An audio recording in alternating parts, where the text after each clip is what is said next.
Well, Andrew, thank you so much for helping my project. Could we start off by you saying a little bit about yourself? Sure. So I'm Andy. I'm 40 years old, originally from Liverpool in the UK, and now I'm talking to you from a small town just outside Munich in Germany. So I used to be a physicist, but somehow ended up in the field of policy science and international relations. I have a passion for physics, astronomy, space exploration, the value of big science in society, and the value of doing research and exploration, which is why I was really pleased to join you in this excellent project. So thank you. So I currently work for the European Southern Observatory, or ESO. So ESO is an intergovernmental organization of 60 European countries focused on the construction and operation of world-leading ground-based astronomy facilities. And we're currently building the world's largest optical and infrared telescope, the extremely large telescope. So my role at ESO is to support our relations with our member states, future member states, and key international organizations such as the UN and the European Union. And it's a really nice role. I do some fascinating projects at the moment. So I'm ESO's representative to the United Nations Committee on the Peaceful Uses of Outer Space. So I'm trying to ensure that the voice of ground-based astronomy is present and is heard in this international policy dialogue about space science and exploration. And then another project that I'm deep into at the moment is working with the astronomy community to deal with the issue of satellite mega constellations and their impacts on astronomy. So like the Starlink and the OneWeb satellite constellations. So that's me, yeah. And thanks for having me. I think it's a really fantastic project that you started here. Well, I really appreciate you coming, and you may be the ideal person to kind of explore a topic that's been bugging me, and that is the doing science as individuals versus doing science as a group, and also kind of like the role of the scientist in the exploration of space. And to kind of give you a little bit of background, so many of our breakthroughs seem to be with people asking questions and that iterative process of, that doesn't look right, or what's going on here. And they sort of explore that, and then they discover electromagnetism, or, they discover,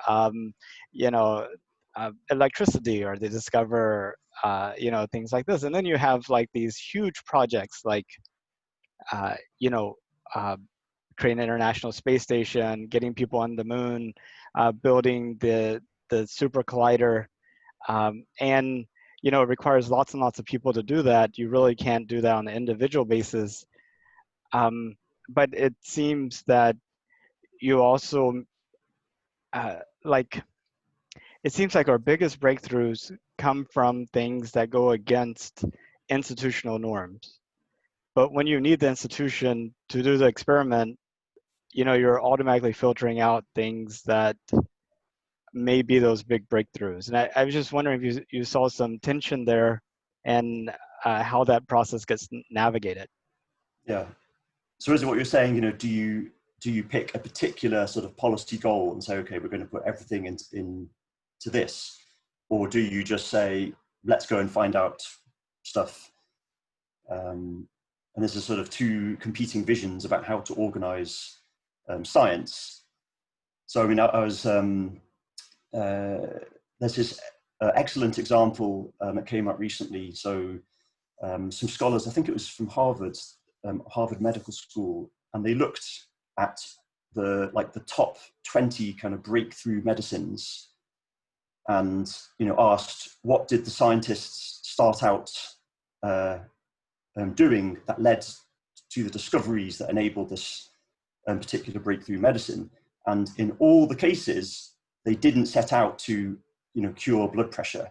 They were asking some completely unrelated question about the basic functioning of cells in the body, and that led them to understanding something in a new way that then led them to coming up with medications, this life-saving medications. And I've often wondered about the same, like with the whole push to the moon now. It's got a sort of it's embedded in a complex policy system with very different policy goals like the commercialization and um, expanding the lunar economy. And I've always wondered, if we first set out to say, okay, well, let's just go out and understand about the moon and learn everything we can about it, and then see what comes out of it, would it be different? Whereas, I mean, now we're sort of jumping straight to, we're going to have an advanced lunar economy, but we don't know anything really about how the moon works or what's there, and how the lunar dust affects things, and there's so much knowledge that we don't have yet. Yeah, I think that may be surprising for people to hear about the moon, right? Because there is a common perception, at least here in the US, and I think it's probably around the world, is that we know everything there is about the moon. We've been there 6 times. What more do we have to learn? We should be going on to Mars, And I think you touched upon the fact that we don't know that much about the moon. I mean, and I was wondering if you had some thoughts in terms of where our blind spots and areas of ignorance might be. If maybe you could talk about that. Yeah, I mean, I'm not an astronomer or a planetary scientist, so I don't know the sort of details of the scientific gaps. But I mean, I understand that there's quite a lot of sort of basic things that are we just don't know. So like the kind of mechanics of the lunar dust. This is going to be everywhere, and we're going to be landing things, and it's going to affect the launches. And a lot of the work is sort of based on modeling in a way, rather than doing repeated experiments of landing things on the moon over and again in different ways. So I mean, that's just one example. And then the other thing is about the atmosphere. So it's sort of conventional wisdom that the moon doesn't have any sort of atmosphere, but actually it does. It has a very, very low density atmosphere. But what does that mean for exploration? I mean, we don't know.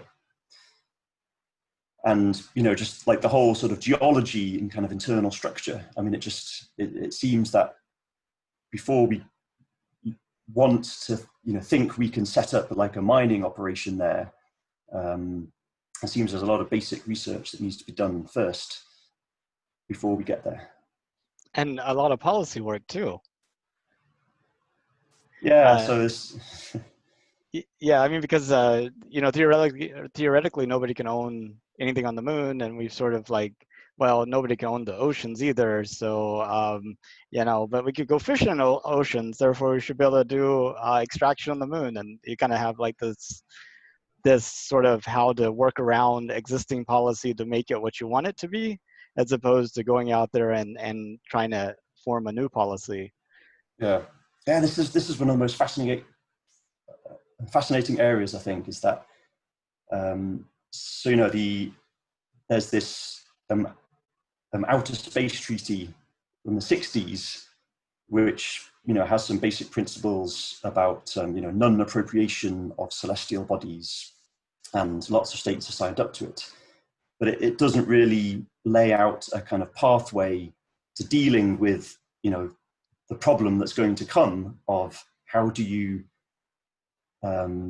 establish cooperation between states in exploration, and how do you set kind of boundaries. And so then this the Artemis Accords have sort of come in on top of this, and okay, they're derived a lot from the language of the Outer Space Treaty and the sort of core principles, but they're still very light on detail. And they say, okay, we're going to work out all the details in bilateral partnerships with interested states that want to come and join in.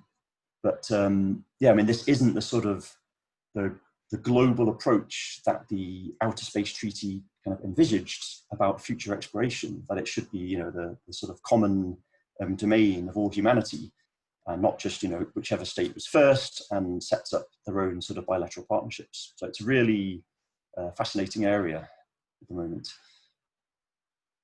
Yeah, I mean, resource extraction is done in very inhospitable places here on Earth, requiring lots of capital investment to get there.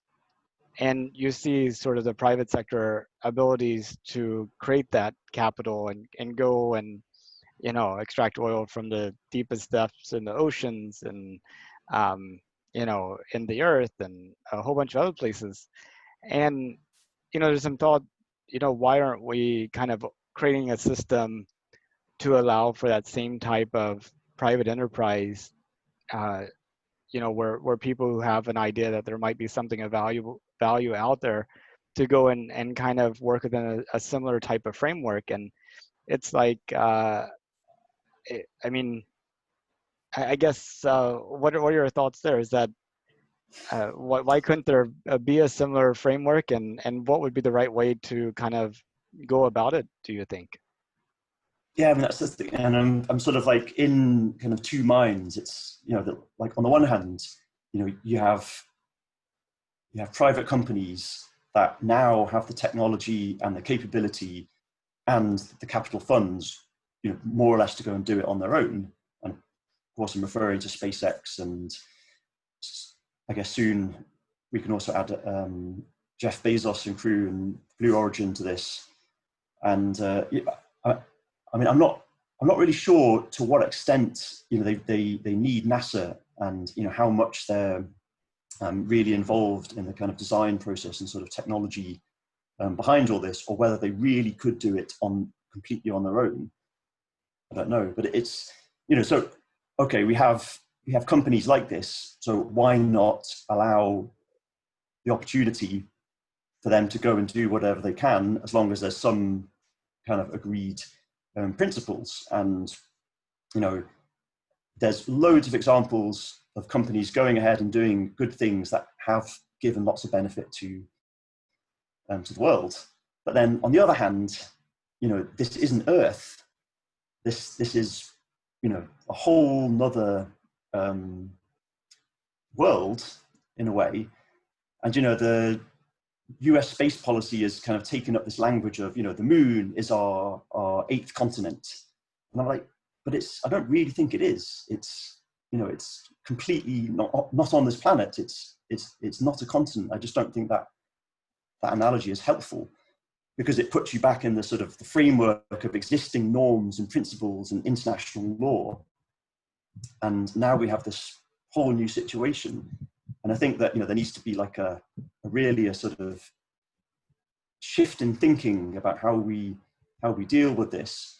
Otherwise, it's just going to go down the path of nationalism and big power conflict, and that would be a really sad thing to happen. Especially as there's so much out there to explore. There's more than enough for everyone in the world. The moon and Ceres and all the small bodies and Mars and even Titan. And yeah, I mean, we shouldn't have to end up in this kind of big power conflict again. But I think Yeah, it requires this kind of like change in sort of paradigm about how we think about governance. And currently, it's really like rooted in the idea that there's a member state, that there's a state as the framework. yeah, absolutely. But I think how physics has sort of evolved, right? I mean, used to we thought the physical laws that govern the motion of things in the sky were different than the things on Earth.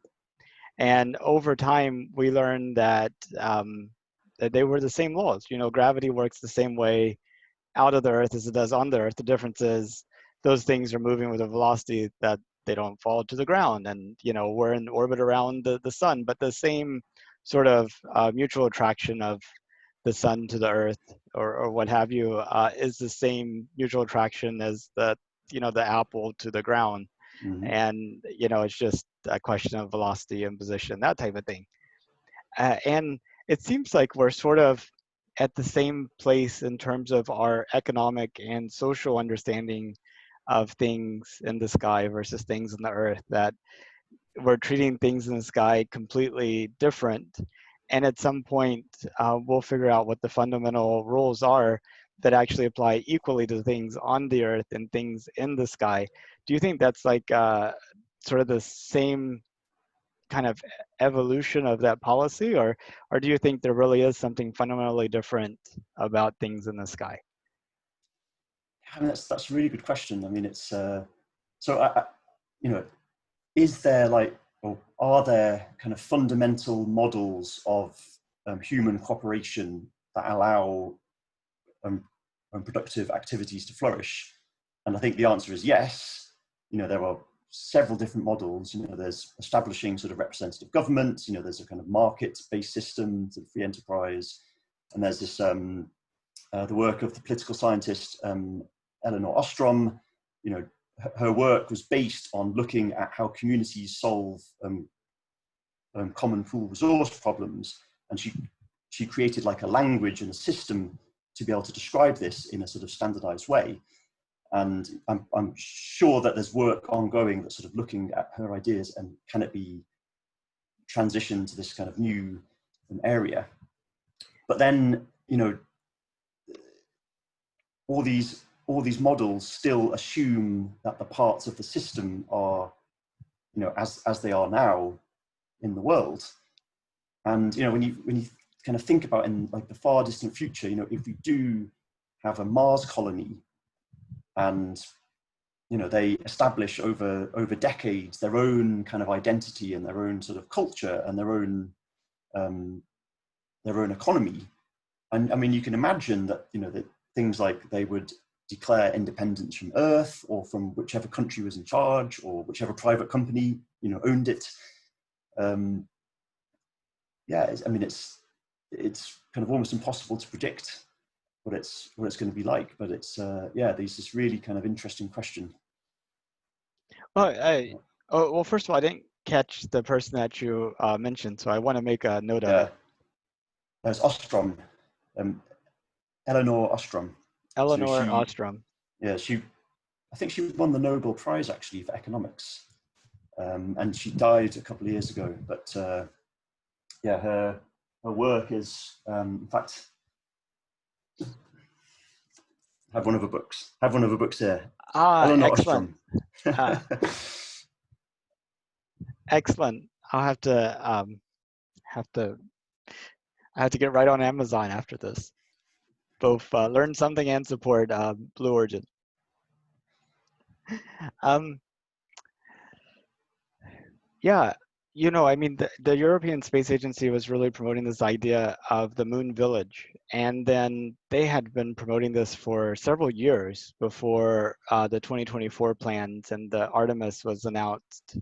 And now with Artemis sort of taking over, you know, kind of building up steam, where do you see the whole concept of the Moon Village sitting in there? Is that just like, um, does it go by the wayside, or does it kind of reassert itself as being, hey, we know y'all want to do this bilateral thing, but we've kind of been working from a policy standpoint and from a conceptual standpoint of how we do this more as a community, a world community. I was just, what's your take on that?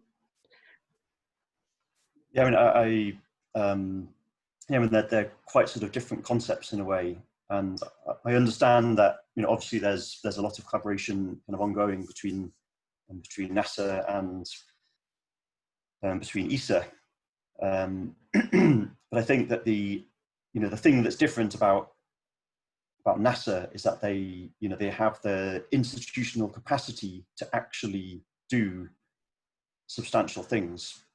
Whereas if you look at the European Space Agency, I mean, they have done some amazing missions, but I think they're on a much smaller scale at the moment. So yeah, I think that, you know, ESA's for the time being is going to be a kind of subordinate partner to the NASA missions. Yeah, I mean, if you look at the sort of budgets, I mean, what's the annual budgets of NASA these days? It's 25 billion a year. Well, Yeah. that's what they want it to be. I think it's closer Okay. like 22 and a half, but Yeah, I mean, that's going to be really interesting to see if Congress actually supports the White House request, and what it will mean if they don't. I mean, what do you think? What's going to happen to the whole Artemis program? I mean, you have lots of things up in the air right now. You know, I mean, the current president really is seeing this as being a key part of his legacy, and is really wanting to get that first landing in the 21st century during potential second term. You have people in the Congress who they kind of a little less concerned about the 2024 and probably more concerned about keeping some of the traditional aerospace companies um, in their in where they were, as opposed to doing the more commercial route. So it's really all up in the air. And for the vast majority of people, they're like, why are we even talking about space when we have all these other things going on? So it's kind of the challenge there. Yeah, and that's I'm super familiar with like the US kind of political system and space, but I understand that sort of all politics is local in a way, and that, you know, if the SLS can be built in, you know, certain constituencies, then that brings a lot of political support. But I mean, it's interesting, you know, comparing the NASA budget to other things in the US government, and I mean, you know, it kind of makes you think about what could have happened, you know, if the priorities had been different. And, you know, I always sort of wonder, like, well, why weren't the priorities different, and how could the US, you know, cancel all these programs in the last decade because, you know, there wasn't enough political support, like the Constellation program. I mean, it's kind of such a pity that you could be so far advanced. And, you know, I was thinking about the you know, this idea of the opportunity costs, right? So on the one sense, you have the opportunity costs. You know, what can we do on Earth if we don't spend all this extra money on NASA? And then, you know, there's the opportunity costs of if you look back at like the cost of the wars that have happened in this century. And, you know, there was this report that was released a couple of months ago. I think it was from Brown University, and they have this like cost of the war project. And yeah, I mean, they found that it was something like $6.5 trillion that has been spent. And, you know, it just makes you think, like, well, what could have been achieved had that money been diverted, you know, to NASA? I mean, we could have a Mars colony by now. So yeah, it's a pity. Well, But, you know, I was just going to say, I mean, one challenge with NASA is this concept of failure not being an option, in the sense that you know, any death is too much, and in order to have like zero potential deaths means spending an infinite amount of money. So it's not entirely clear that money would have resulted in that much. You know, you really need like, I mean, I like what NASA did with like the commercial lunar payload services program, where they have like 15 companies that have all been sort of certified to bid on these work orders, 2 per year, to land things on the moon as part of this program. And they're each responsible for developing their own lander, for figuring out how they're going to, you know, get to the moon, you know, launching, and it's all fixed bid. And you really have these teams trying to say, okay, how can we get there the cheapest? How can we get the NASA business, but then do something interesting with any type of extra that we have? And, you know, I really, I mean, that program, it's way cheaper than maybe NASA trying to build, you know, a lunar lander to land scientific things on the moon, ultimately. yeah, I mean, I understand that there's a problem, right, with there was a problem with the way that NASA did contracts with this sort of cost plus. So it allowed like ever expanding costs, and, you know, it seems sort of obvious that they should go with this fixed price, and sort of let the private companies really kind of innovate and, you know, be forced a lot more to meet the costs. But yeah, then like you said, the safety angle comes into it, which is, a kind of huge deal. I understand. And, it's one of the case studies that, so I studied political science in addition to physics. And of course, this is one of the case studies that everyone studies, is the Challenger and the Columbia disasters, and like the sort of interaction that NASA had with the public administration, and how it was all dealt with. And it's sort of a fascinating case study of bureaucracy meeting politics and private companies. But yeah, I mean, you said that you weren't sure that had loads of extra money been available, that it would have actually led to that much if it was in NASA. I mean, that's kind of an interesting statement to. Yeah, I mean, ultimately, if you're like an aerospace contractor, you're looking,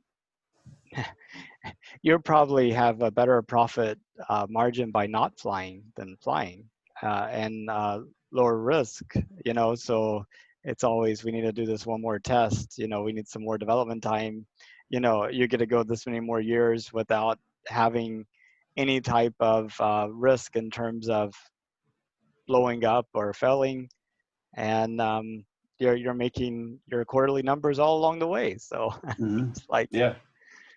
I mean, I think we would do better taking that money and make it into prize money, pay for success, and then let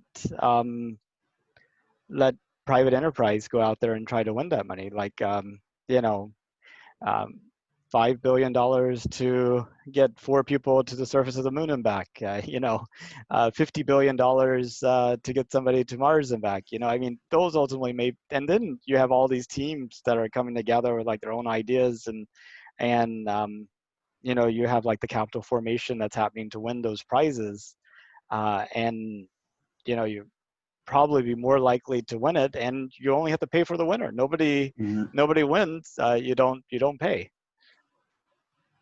Yeah, I mean, that's an interesting model to adopt.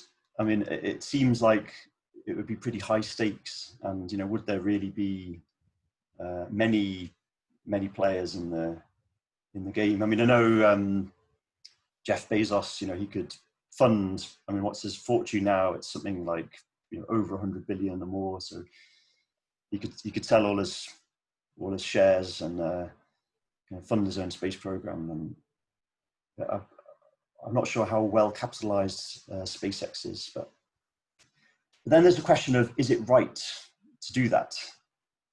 So there's this story about the Google Prize, and they were going to do that. Like they had a prize for private companies to land something on the moon, and I think it wasn't, they didn't have to sort of land it safely. It was just had to get to the moon somehow. And there was this idea that they were going to go to the NASA, to the original landing sites, and sort of take a photo.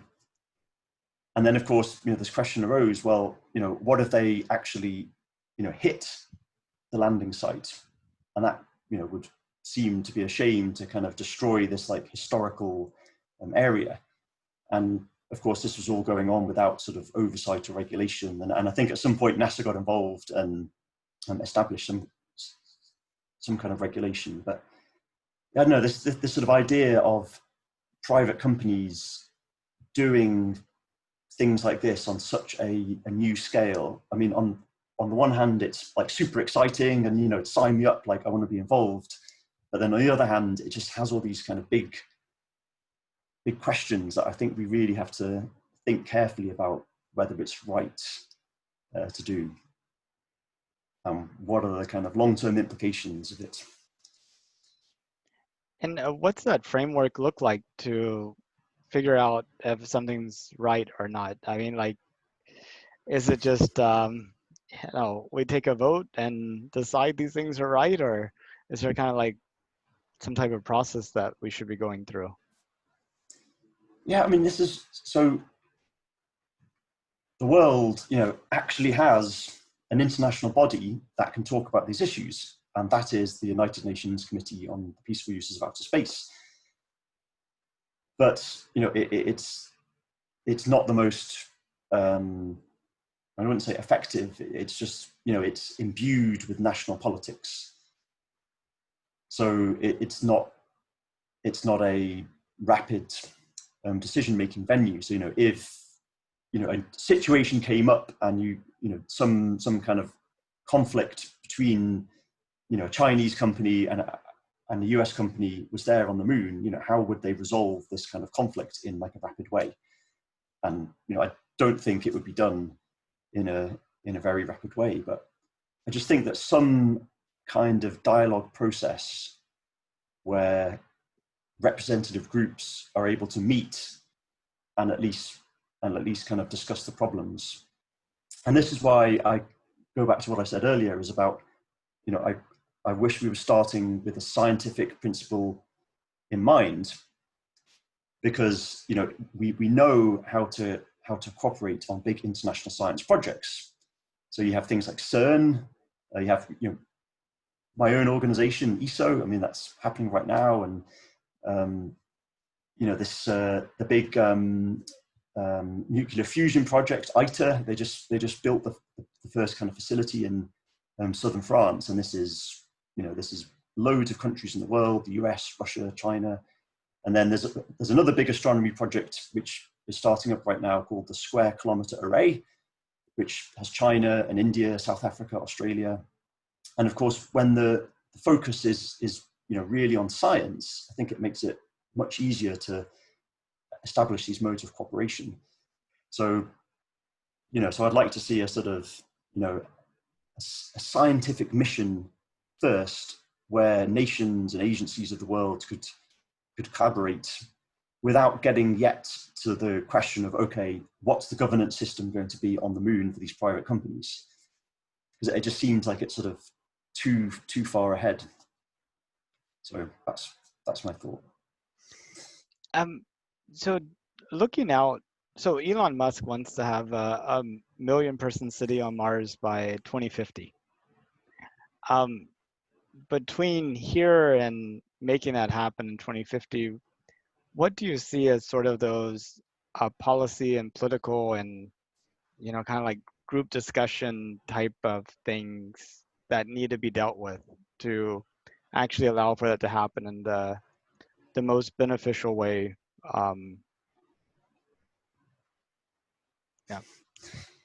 Yeah, I mean, that's that's a big question, and I'm not sure I can. I know the answer, but and again, you sort of have to adapt from things that you already know and understand, and there has to be some sort of basic mechanism of dialogue established between the powerful parties, and there has to be a system that establishes basic norms and values about about the process, about the idea of setting up a city on Mars. And this is something that it's happening right now in the UN Committee on the Peaceful Uses of Outer Space. They create like this concept that was released last year, the long-term sustainability guidelines for outer space. And it's not binding, it's not a treaty, but it's establishing a set of norms and practices which then sort of filter down to the member states that take part in this, and sort of gradually, they each country that develops a space law, they say, okay, we're going to try and look at this long-term sustainability guideline, and it's sort of establishing norms. So I think there's something like that needs to happen, where you have a norm establishing process. And then, it's figuring out a sort of a fair and equitable way to divide up the spoils. And maybe that's not the best word to use, but the scientific knowledge that results from this, and the rights for physical resources. And that would probably be the toughest thing to manage. And I think that just just having one country say, okay, we're going to Mars. You know, anyone who wants to join, sign this agreement, and your company, can just, take the $1 trillion worth of stuff and, sell it back on Earth and beat everyone else to competition. I mean, that will work, but I just think that without really sort of careful system in place, it might backfire on us. So that's the danger. And I wonder if the people that actually wrote the Outer Space Treaty, back in the 50s and 60s, sort of had this realization in mind that, the extraction of resources from asteroids would sort of generate a dynamic of conflicts on Earth.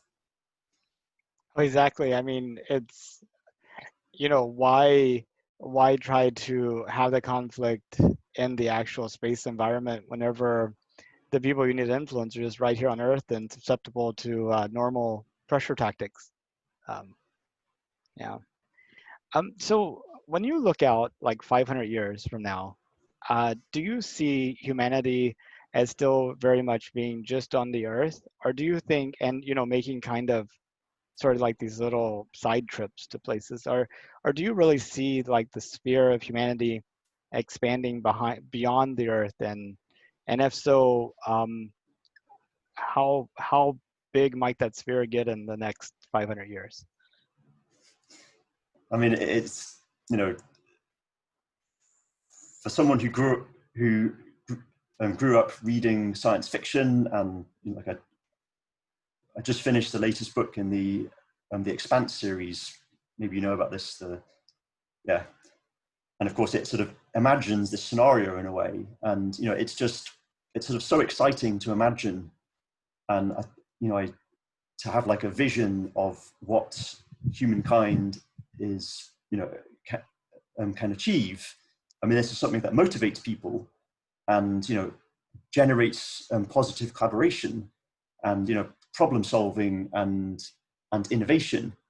And this is what's so beneficial about these kind of inspirational missions, like the Artemis. It really sort of generates enthusiasm, which is what people need to work together and stop fighting. So that's good. But then it's just, I do always wonder, well, we have a very, very nice place, which is Earth, that no other place in the solar system, as far as we know, comes anywhere near as nice as Earth. So we should really focus on keeping our own planet as habitable as possible, and not have this idea that, oh, okay, we'll have like a backup city on Mars, or on Titan where there's an atmosphere. And I just don't think that's realistic. But I think it's something kind of intrinsic to human nature to explore the world and beyond it. And I think that by having these very, very ambitious goals, we are kind of fulfilling this intrinsic human nature. And I know that there's some people that sort of dispute this and say, no, no, no, we that's like a sort of colonist mindset, or like imperialist viewpoint. And I don't think it is, because we're not talking about colonizing other peoples, because there's no one there. And in fact, I don't even want to use the word colonization, because I think it's embedded from bad times in our history. I think we can just say exploration. And I think the expansion of humanity, I think this is sort of shouldn't have limits. Yeah, and it's kind of interesting looking at Jeff Bezos's vision versus Elon Musk, because Jeff Bezos echoes the same thing that you just did, and that is, we've sent probes pretty much every place in the solar system, and big surprise, Earth is the only place that's even remotely, like, there's no place that's even remotely close to what you get here on Earth. If you're on like the tallest peak on the Earth, the air pressure there is like hundreds of times more than it is. I mean, that's a garden spot compared to Mars, even in the best place. And he kind of, talked about what you were saying, which was we need to develop space to be able to move all of those activities that we do that harms the Earth and into an environment where we do it, like energy generation, for example. I mean, so little of the Earth, the sun's energy actually falls on the Earth. Even if you covered it with solar panels, you would still get a microscopic amount of the energy that the sun's producing. But if you're able to create like these vast arrays of uh, solar cells, maybe using materials that are from off the Earth, then the question is, how do you transport it to the Earth? But you may not need to. You could, big consuming thing of our energy is you know, data center processing. So you could put the data centers in the sky. Mhm. Manufacturing. There's no reason why you have to do that on the Earth. And and you do this to really protect the Earth. And that's kind of a very different vision than Elon has of, hey, we need to go to Mars because Earth is unstable. Maybe more from a political standpoint than from a geological or biological standpoint. But I was wondering what you thought about Jeff's vision and if that really resonates with you.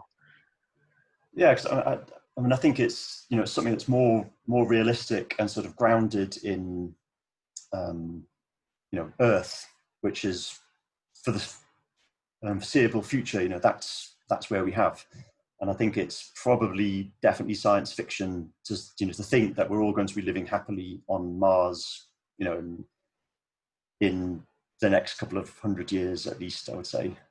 Um, so I think this point about transferring the polluting industries to space, I mean, this would be a good thing. I don't know whether it's actually feasible. It would probably cause another problem for ground-based astronomy again. And yeah, we have those with the satellite constellations, but then maybe we can build a giant telescope on the dark side of the moon, which would be a fantastic spot for it. So yeah, I mean, I think the vision that Jeff Bezos is putting out there, I think it's more kind of realistic than the idea that Elon Musk has, which is they say, well, we want to make humankind a multi-planetary species.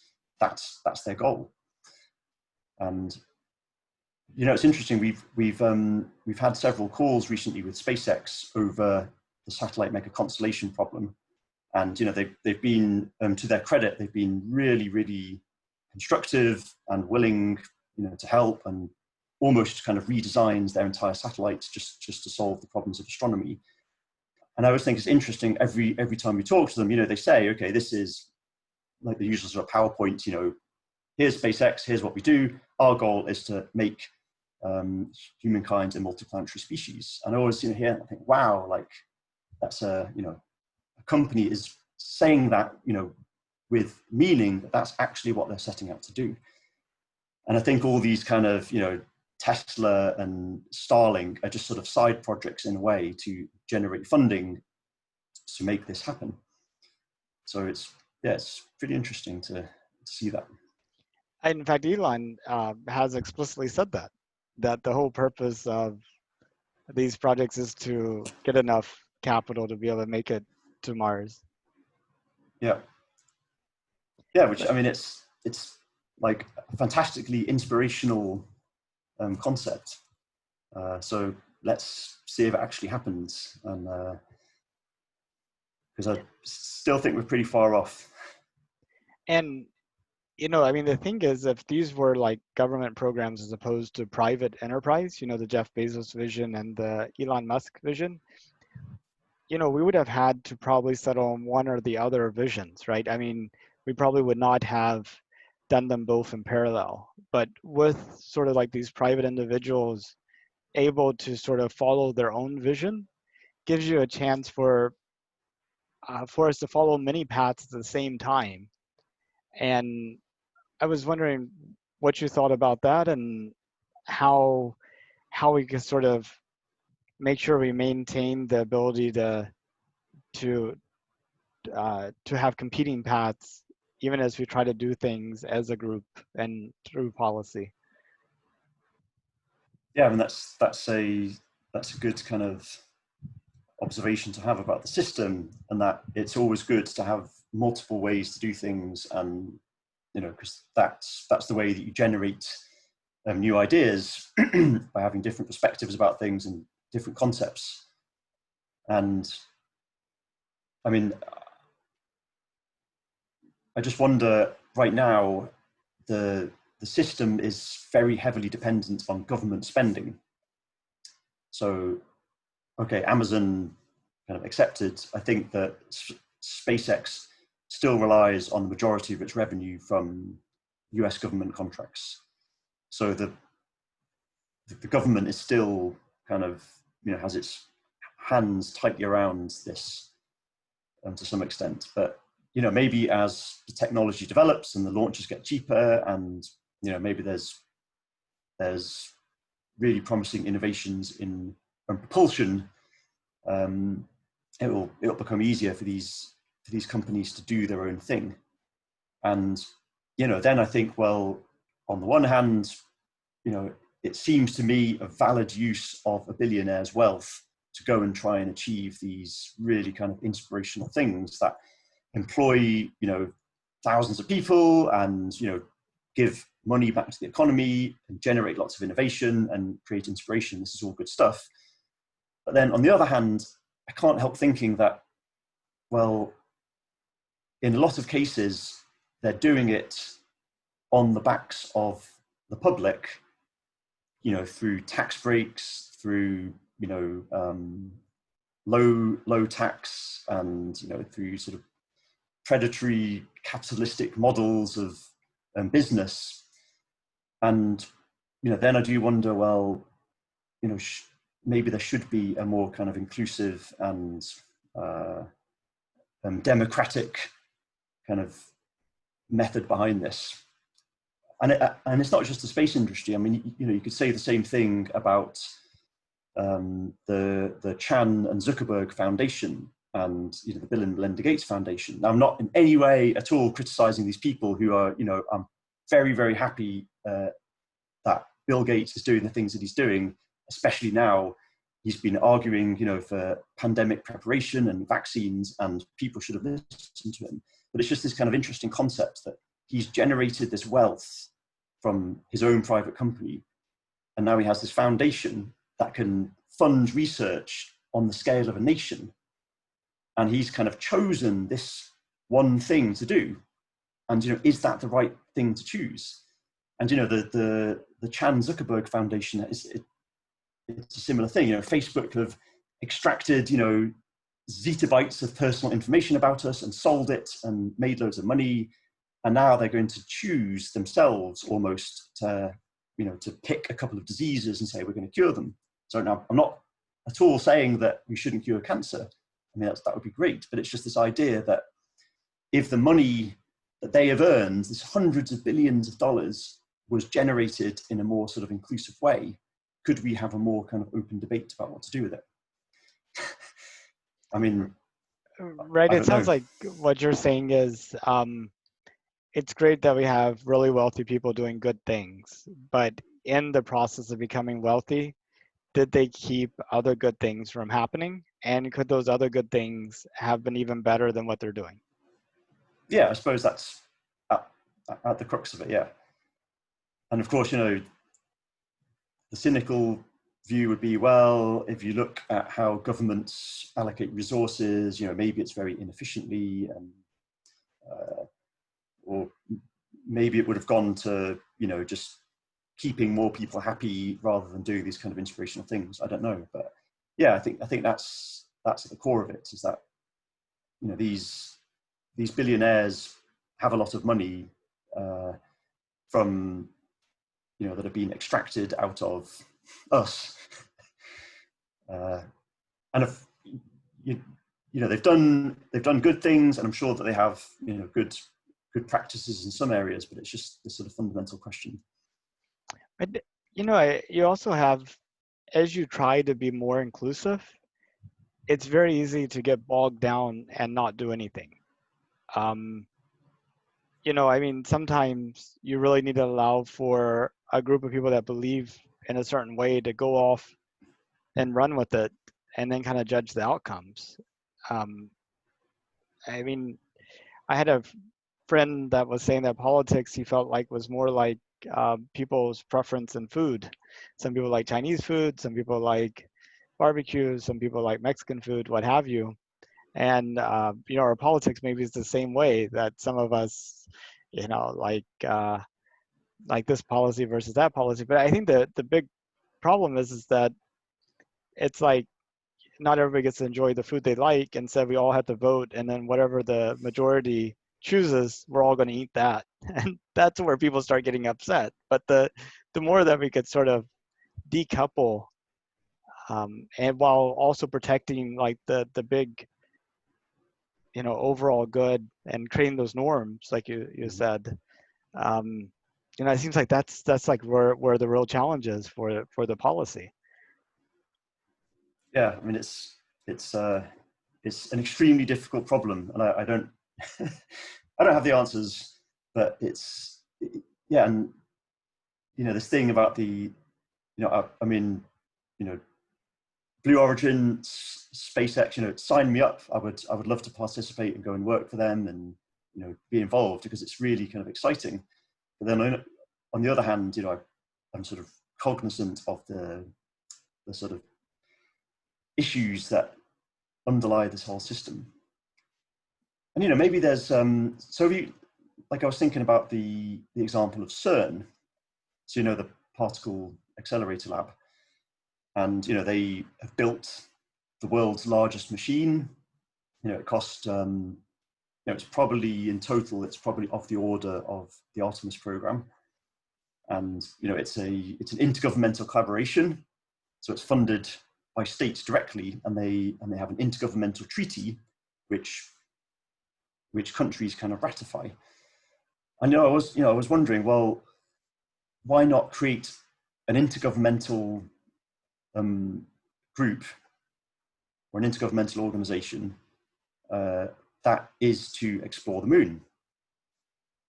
And you would have countries would meet on an equal basis, and they would fund relative to their GDP, so it's fair, and they would all get access to all the data and everything in a fair and equitable manner. And that's one potential model through which you could do it. And examples of CERN, I mean, they have built a massive machine under the ground in France and Geneva. And also it's the case for ESO. We're building the world's largest telescope. It's $1.5 billion. It's a huge investment from all these countries, but it can be done through this intergovernmental arrangement. And the Square Kilometre Array I mentioned before, that's also an intergovernmental organization building a massive project. And also the ITER, the fusion one. So I mean, yeah, maybe that would be a sort of alternative approach to having it as it is. And that solves another problem that we have here in the US, in the sense that every 2 to 4 years or 2 to 8 years, we have big changes in policymakers and governments. Everyone wants to put their stamp on these programs. And so, you were talking about the Constellation program before, and, if we had stuck with that, theoretically, we've already had people come back from the moon and be going around the lecture circuit talking about their experiences, as opposed to still being 4 years away from potentially having people at the moon. So, I mean, it can help to stabilize policy. I mean, from kind of like these shifts that you have in governments and what have you, allowing for them to make a long-term commitment to see it through. Yeah, I mean, it's if you look at the case for ESO, so we are winning the race in a way for the construction of this giant telescope. So there's two competing projects in the US, the Giant Magellan Telescope and the 30-meter telescope, and both of them have kind of funding problems which originate from the model of the US science funding system, which is sort of a patchwork of a National Science Foundation, government funding, and also private funding from foundations and universities. Whereas for ESO, through the intergovernmental framework, they wouldn't approve the project until there was, a certain level, I think it was 85% or 90% there, kind of committed. And then, okay, we can start. So this threshold was reached, and then they started. Whereas the US projects, they gather together a quarter of it and say, okay, right, let's start, and sort of hope that the funding then originates. So yeah, I mean, it must be quite difficult to really do this kind of long-term planning, knowing that you have this 4-year funding cycle, or even on a year-to-year basis, it can change. So Wow. yeah, that's. And so you mentioned, if you had an opportunity at SpaceX, sign you up. But kind of like a related question is, if it was safe and affordable, would you have an interest in going into space yourself? I think my heart would say yes. I would love to, but I think that I'm probably not really astronaut material. Like I'm super short-sighted, and I don't know. So I have this sort of idea that all the sort of rigorous training you would have to go through, I wouldn't be able to do it. But maybe in the future, as the launch vehicles get more sort of standardized and become more and more like an airplane or a train, you can just sort of do some basic safety and then kind of pop on and fly to Mars. Then yeah, I would be totally up for that. Let's see how much the ticket's going to cost. Indeed. And we talk about how inspirational maybe us going to one reason that's given for us going back to the moon is to inspire and motivate people, and to get them excited about exploration, discovery, and science, and all that good stuff. But one of the things that I've noticed through these interviews is the vast majority of everyday people, because I was originally planning to interview people at coffee shops and at the store and things like that, random people, as opposed to kind of like pre-scheduled people on Mm-hmm. Zoom. So it would have been a more of a broader sampling. But before I sort of, went to the Zoom approach because of the COVID-19 thing, they kind of like what I found out is very few people knew that we were planning to go to the moon in 2024. A lot of people thought the space program ended. A lot of people also thought we were always going to the moon. Like after all, where are these astronauts going? The idea of an international space station, just kind of like just flying around the Earth is really hard for people to grasp, and a lot of people to grasp. And so most people then in fact, I had one guy said, why is NASA keeping it a secret that we're going back to the moon? So in his world, it was, yeah, he didn't get that information. And I mean, a lot of the projects you talked about, I love science, I love space, and I didn't know about the square kilometer array project. I'm gonna go look that up. And it's just like there's so much out there. I think a lot of these decisions are being made, by people that really are not knowledgeable about what's really going on and stuff, just because there's so much out there. And I mean, how do we overcome sort of like the challenge of people knowing what we're doing, but then also the fact that we're doing so much that's impossible for everybody to know everything? Yeah, I mean that's a problem. I mean, we are always envious of the attention that NASA has. So I mean, I was interested, and I was looking at the social media accounts, and NASA has 40 million followers, whereas the White House only has 25, and the European Space Agency only has 1.1 million. And yet the size of Europe is actually, it's bigger than the US in a way. So why should there be this disparity? And of course, I think it all comes from the excitement that was the Apollo programs, and then it's sort of this kind of legacy. And I think there's always been this debate, right, about, should we have a human exploration program, or could we do a lot of this stuff with robots? And I'm sorry to my friends that work in robotics, but robots are just not as inspirational as a human doing stuff. And I think that even if it's could be achieved more efficiently with a robot, there's just something that's so sort of visceral and fundamental about seeing a human achieve something amazing that generates interest. So I'm sure that, come 2024, which I really hope it is, that when, the first woman is setting foot on the moon, this will be like a global event, in the same way that the Apollo landings were back then, and it will generate massive interest. And have you heard about this this project in the United Arab Emirates? Yeah, it's like it's like Mars 100 or something like Yeah, that. yeah.